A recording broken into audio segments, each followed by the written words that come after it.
Muy buenos días a todos. Hoy estamos aquí con Álvaro García, que es socio fundador de Baobab Soluciones y además es profesor de la Universidad Politécnica. Hoy la idea es hablar sobre el impacto de la inteligencia artificial en los negocios y desvelar alguna de las realidades, verdades y alguna cosa que no está en verdad dentro de este sector. Hola Álvaro, ¿cómo estás? Buenos días. Hola, ¿qué tal? ¿Cómo estás? Quizá lo primero que deberíamos plantear es, en términos muy generales, ¿qué es la inteligencia artificial? Pues podemos definir la inteligencia artificial como un conjunto de técnicas basadas en matemáticas y en computación que están a disposición del ser humano para tomar mejores decisiones, replicando en mayor medida la forma en la que este ser humano toma decisiones. Tenemos redes neuronales que emulan de alguna manera la estructura de nuestras neuronas, en versión artificial, pero tenemos otro conjunto de técnicas que se diferencian esencialmente de cómo el ser humano toma decisiones, en muchas ocasiones tomando decisiones de manera secuencial, mientras que algunas técnicas son capaces de abordar el problema aquel del que se trate de forma global. Entonces, con mayor o menor parecido, y habría que entrar aquí a ver en cada uno de los casos cuál es ese parecido, pero es un conjunto de técnicas que, basados en, insisto, computación cada vez más potente y matemáticas, donde los fundamentos se pusieron encima de la mesa hace ya unas cuantas décadas, pero sobre los cuales se han hecho desarrollos y algunos de ellos muy recientes, permiten al ser humano tomar decisiones de forma más eficaz y más eficiente. En tu experiencia, dentro de esta inteligencia artificial encontramos diferentes tipos de análisis o analítica. Y en tu experiencia, ¿cuáles serían los beneficios más destacados de la analítica predictiva en términos de mejora de las decisiones? La analítica predictiva, como dice su nombre, nos permite tener algún tipo de estimación, de predecir cómo va a ser el contexto en el que tendremos que implementar las decisiones que estamos tomando hoy.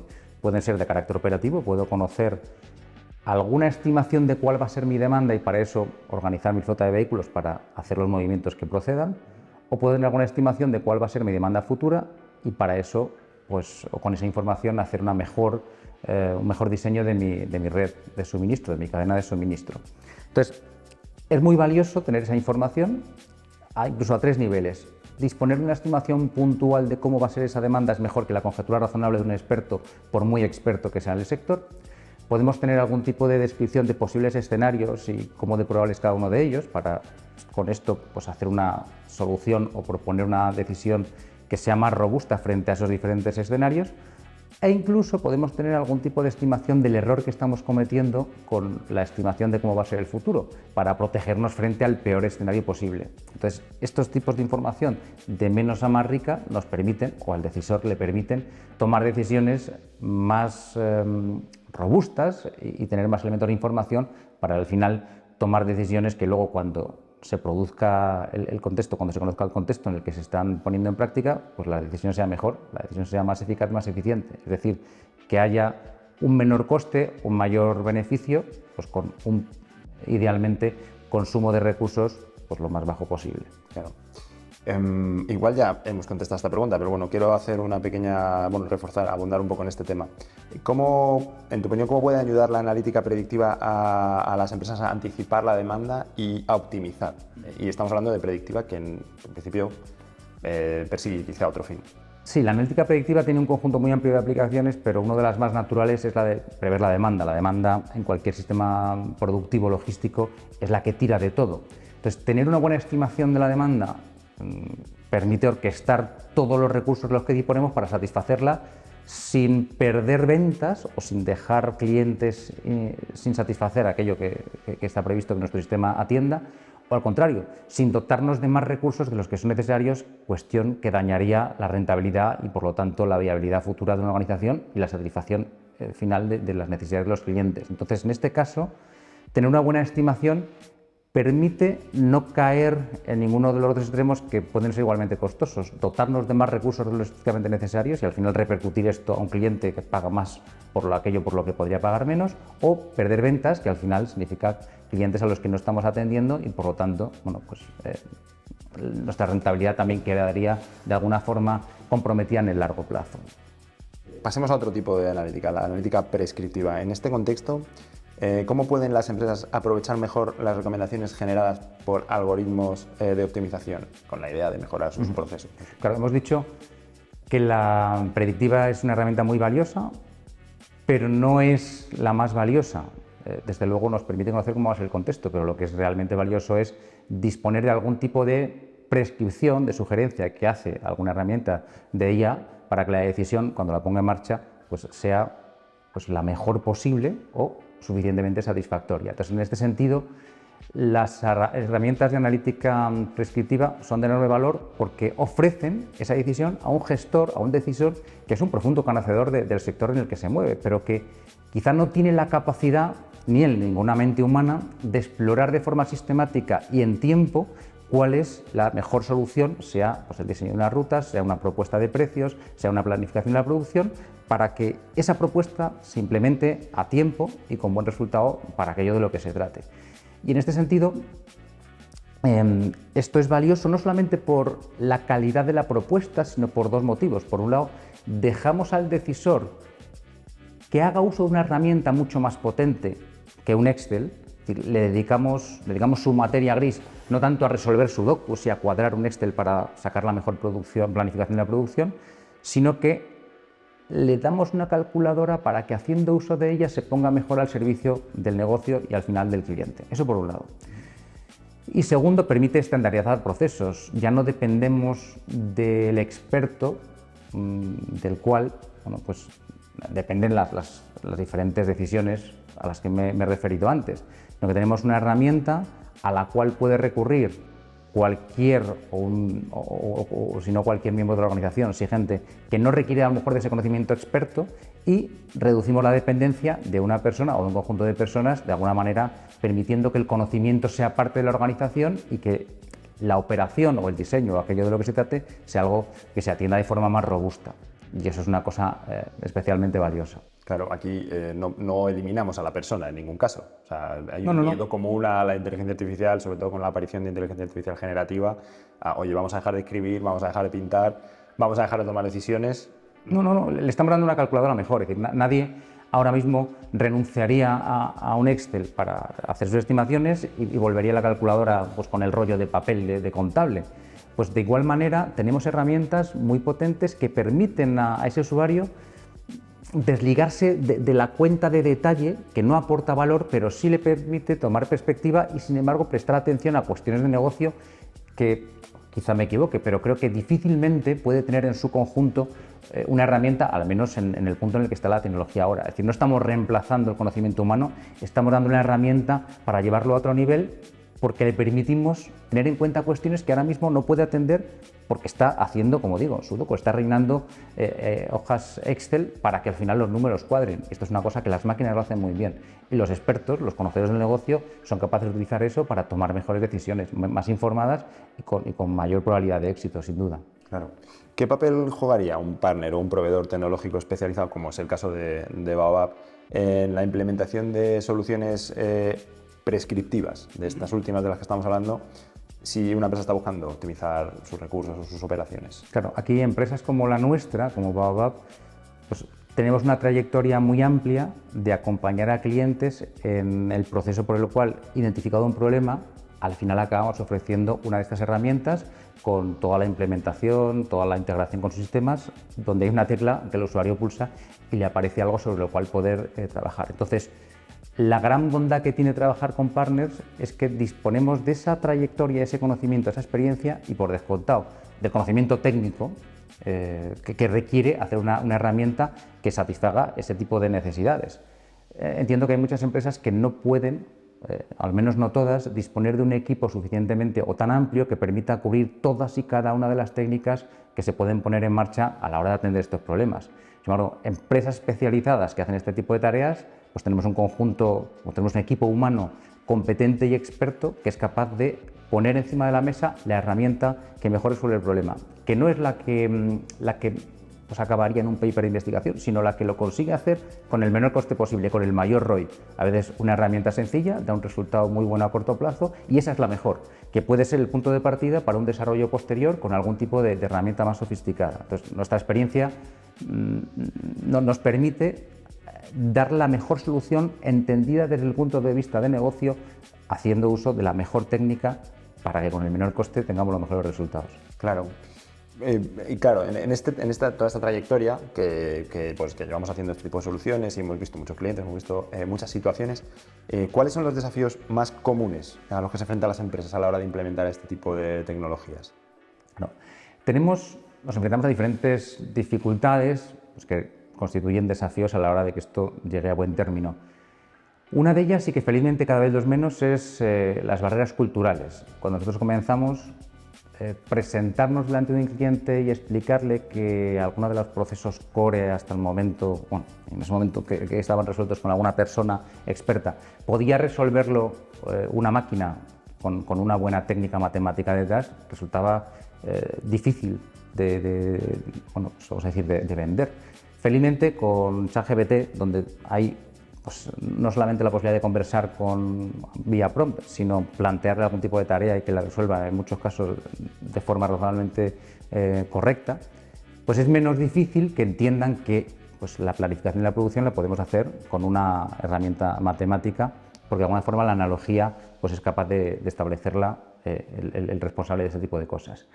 Quizás ese ya no es tanto un problema, el problema quizá es la capacidad de identificar en cuáles de los problemas que se les plantean es de mayor incidencia el tipo de técnicas que podemos plantear. Entonces, nosotros somos de ayuda porque somos capaces, por la experiencia que tenemos, de identificar de la mano del cliente dónde convendría incidir más rápidamente, donde nosotros colaboramos con el cliente. El cliente es el mejor conocedor de dónde va a tener más impacto algún tipo de mejora. Pero nosotros somos capaces de identificar cuáles de las técnicas van a ser capaces de satisfacer en mayor medida ese tipo de problema. Entonces, el reto yo creo que es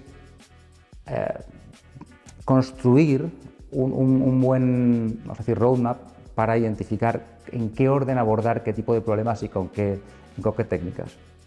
Luego, algo que se presenta como reto o como dificultad en muchas ocasiones, y no siempre lo es la falta de datos. Por descontado, disponer de datos y de calidad y en buena cuantía es una cuestión que nunca va a ir en detrimento de la calidad de las soluciones que ofrecemos. Sin embargo, en muchas ocasiones no es necesario disponer de la cantidad de datos que muchos decisores tienen en la cabeza para abordar un primer proyecto de este tipo. Hay que ver en cada caso si es o no relevante, porque la realidad es que en las empresas se toman decisiones, haya o no haya datos. Lo que es cierto también es que incluso en el contexto en el que haya, pues no vamos a decir tanto carencia de datos, pero no la disponibilidad de lo que nos gustaría, somos capaces de ofrecer soluciones que ayuden a estos decisores a tomar decisiones porque ya las están tomando. Entonces, nos cuesta a veces hacer entender al decisor que incluso en un contexto en el que estamos diciendo que no tenemos los datos en la cantidad y calidad que nos gustaría, es posible empezar a abordar soluciones de este tipo.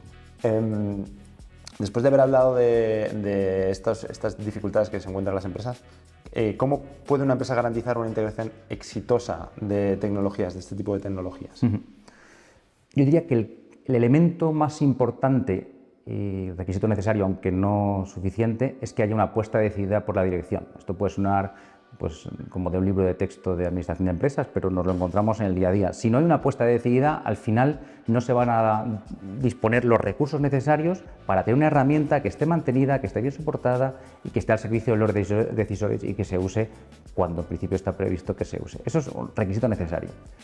Lo siguiente es tener equipos preparados para hacer esto, y esto requiere, en primer lugar, de algún tipo de perfil de orientación técnica que sea capaz de hacer la interlocución con empresas, por ejemplo, como nosotros, que hacemos este tipo de soluciones, que sea capaz de mantener aquello que se desarrolle y que sea capaz, junto con otro perfil que sería el del Business Translator, de identificar esos problemas y poder llevarlos al ámbito del desarrollo de herramientas matemáticas y soluciones implementadas e integradas con el cliente. Y, por supuesto, gestores de proyecto al servicio de los desarrollos que se hagan.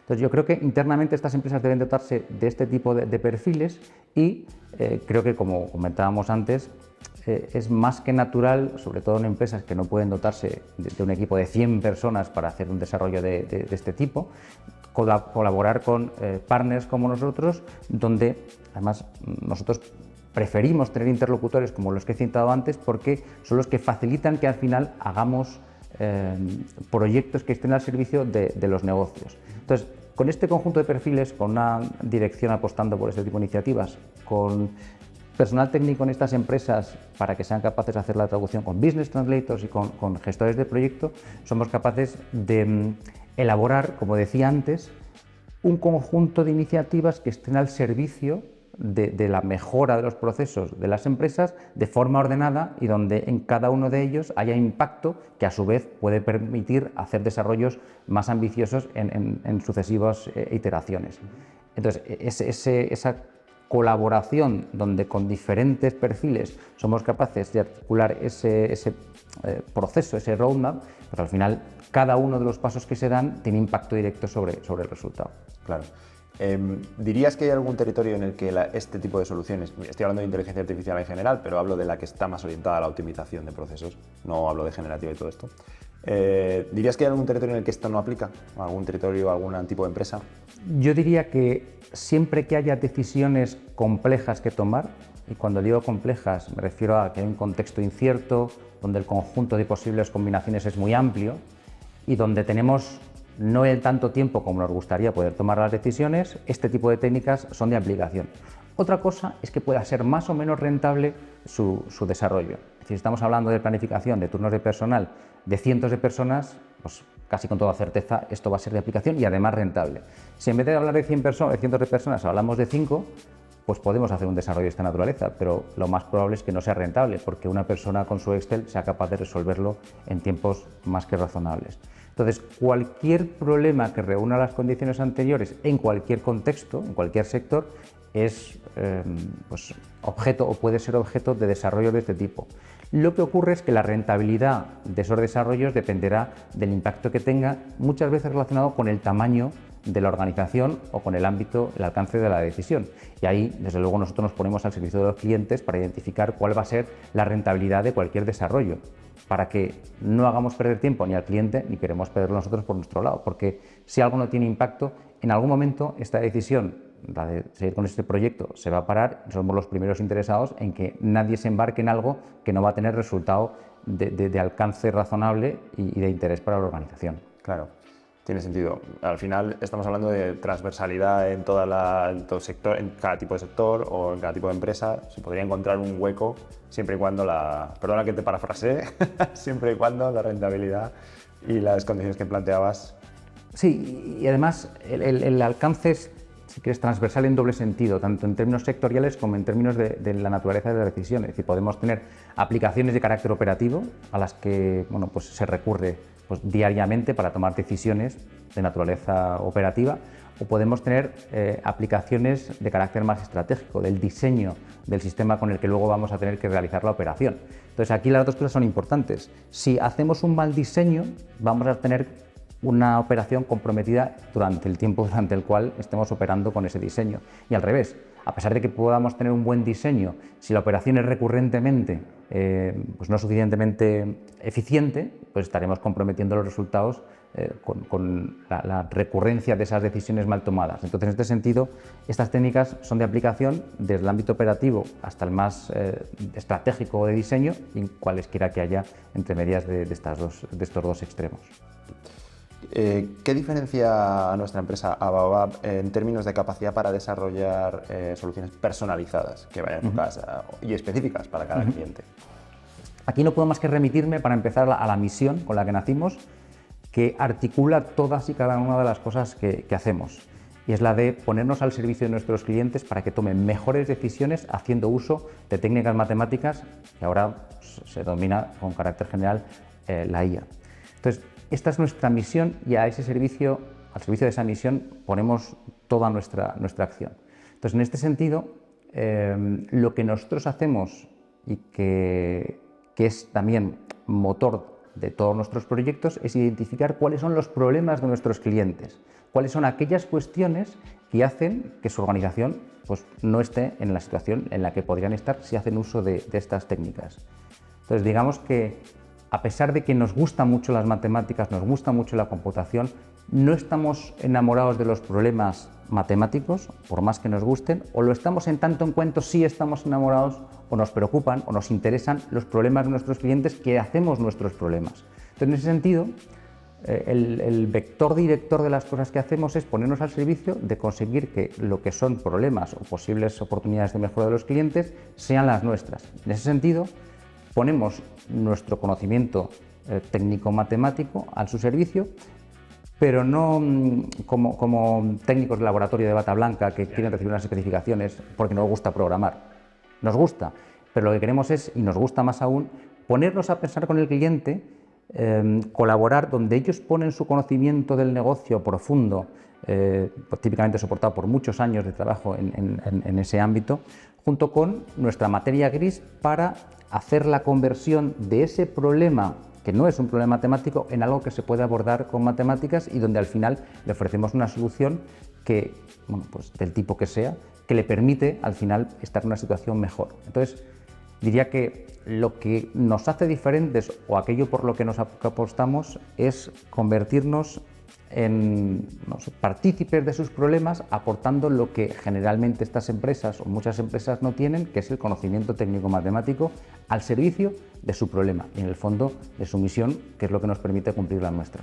Claro, esto me lleva a preguntarte otra cosa, ¿cómo es un proceso habitual en términos globales cuando trabajamos con un cliente? Desde el principio, el primer día de visita a ver qué pasa, hasta la entrega final del modelo.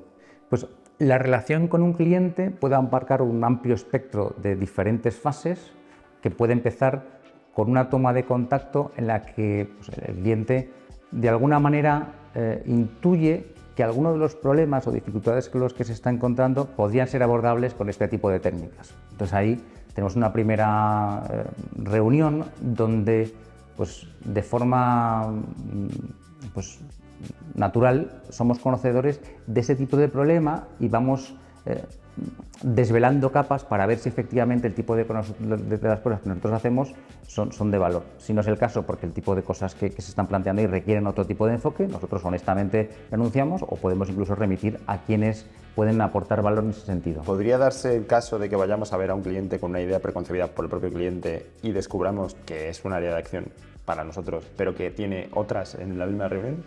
¿Esto podría pasar?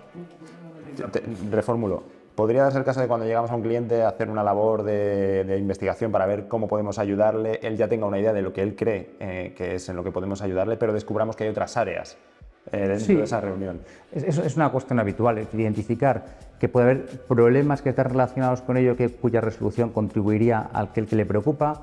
Puede ser que identifiquemos que hay cuestiones previas que hay que atender antes a nuestro modesto entender y que podemos discutir con el cliente, o podemos identificar que hay unas cuestiones no estrictamente técnicas que merecen atención. Entonces aquí nosotros nos ponemos al servicio del cliente enunciando aquello que nosotros creemos que es parte de ese diagnóstico. Una vez consensuado, nos permite pasar a una segunda fase, que es identificar cuáles serían idealmente los diferentes pasos que podríamos seguir para pues, llevar a la organización a ese siguiente nivel haciendo uso de las técnicas que nosotros empleamos. Típicamente, vamos a decir, no es infrecuente que haya un primer desarrollo donde hay una oportunidad de mejora rápida, lo que llamamos un quick win, donde con un desarrollo relativamente breve tenemos un impacto directo y medible que, puesto en contexto, va a permitir hacer otra serie de mejoras a lo largo del tiempo. Entonces, en ese ejercicio de identificar esos quick wins, nosotros lo que hacemos, como comentaba antes, es identificar una estimación del ROI para elegir de forma certera cuáles son las mejores iniciativas que podemos lanzar.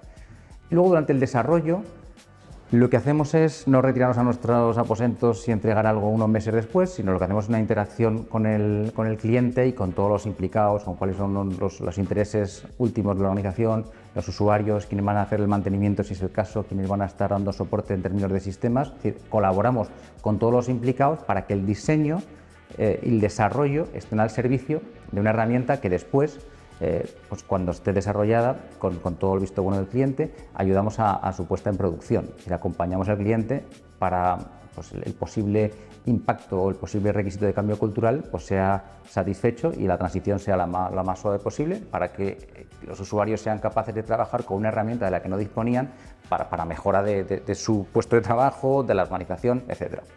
Y a esto le suele seguir un proceso o un tiempo pues, tan largo como es necesario de mantenimiento y posibles mejoras de la aplicación. Como decía antes, es habitual trabajar en iteraciones en las cuales cada una de ellas proporciona algún tipo de mejora con impactos que se van acumulando, donde cada una de ellas se justifica en sí misma. Entonces, nosotros participamos, como decía antes, desde el proceso de identificación de oportunidades de mejora, donde humildemente nos ponemos a pensar junto con el cliente, hasta el punto final en el que hacemos el mantenimiento de las aplicaciones que hemos desarrollado, volviendo, si quieres, al punto inicial donde seguimos identificando posibles mejoras, o bien del problema y de las herramientas a los cuales se refería este proyecto, o como posibles problemas o cuestiones de carácter que están relacionadas con las anteriores y que pueden permitir seguir mejorando. ¿Qué resultados tangibles podría esperar un cliente? Y aquí igual convendría hacer un punto sobre lo que es la primera parte que hemos hablado, que es la analítica predictiva y la prescriptiva. ¿Son similares? ¿Se espera más o menos lo mismo de las dos? ¿O? El primer resultado es de carácter cuantitativo, es decir, nosotros somos capaces y nos preocupamos de medir cuál es el KPI que antes de nuestro proyecto o después de nuestro proyecto pues tiene una mejora.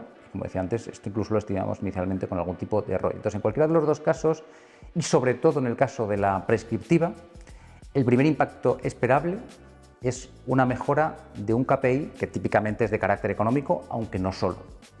Pero entendemos que no es viable, al menos en el largo plazo, un proyecto que no tenga un impacto sobre el resultado y además de manera rentable de la empresa con la que estemos trabajando. Y en este sentido, el impacto de la prescriptiva pues es de mayor alcance, porque está no dando solamente información al decisor de cómo será el contexto y delegando en el decisor la toma de la decisión, sino sugiriéndole, con toda la información, incluida la de la predictiva, qué es lo que convendría hacer en ese contexto para que al mejor juicio del decisor lo pueda poner en práctica. Entonces, hay una bondad medible desde el primer momento en que estas aplicaciones se ponen en marcha. Y segundo, hay dos cuestiones quizá más difíciles de medir, pero que no son menores en ningún caso, y son dos impactos. Uno, el hecho de reducir la dependencia de un experto que es en quien reside el conocimiento. Entonces, el conocimiento pasa a ser parte de la organización, es, si queremos, podemos decir, auditable, es mejorable, está documentado, está en forma de código y es posible mejorarlo, bueno, incluso antes, examinarlo, discutirlo, criticarlo y con ello mejorarlo. Y por último, permite, sobre todo en situaciones en las que tenemos diferentes decisores tomando decisiones en una organización pues de diferentes partes de la misma, podemos obtener la ventaja de la estandarización de los procesos. Es decir, ya no se toman decisiones de forma, pues no sé si arbitraria, pero dependiente de quién está al frente de esa decisión, sino que eso es estándar, y además es un estándar que tiene no solo viso, sino certeza de que ofrece buenos resultados. Entonces, es una manera más robusta y más sólida de tomar decisiones y además estas decisiones tienen impacto directo desde el primer momento que las aplicaciones se ponen en marcha. Pues no tengo más preguntas para ti en este live de hoy, entonces solo me queda darte las gracias por este tiempo que nos has dedicado. Gracias a ti y un placer. Y nada, vosotros espero veros en el próximo y os invitamos a escribir comentarios dentro del post. Muchísimas gracias a todos y nos vemos en el próximo live.